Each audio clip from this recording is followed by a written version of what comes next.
বারবার বাথরুমে চাপ দেয় কিন্তু বাথরুম হচ্ছে না, এবং পেটের সমস্যা অনেক দীর্ঘদিন ধরে ভুগতেছেন, কোনো ওষুধে ফল পাচ্ছেন না, তারা আজকে আমি তাদের জন্য একটা মেডিসিন সাজেস্ট করব।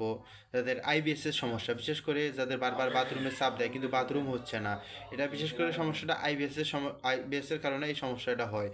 তাদের জন্য একটা বিশেষ একটা ওষুধ আছে, ইনশাল্লাহ ভালো হয়ে যাবে। এই ওষুধটির নাম হলো রোস্টিল। এটা বেশকিমকো কোম্পানি প্রস্তুতকারক। এটার গ্রুপ জেনেটিক নাম হচ্ছে মেভেরিন হাইড্রোক্লোরাইড।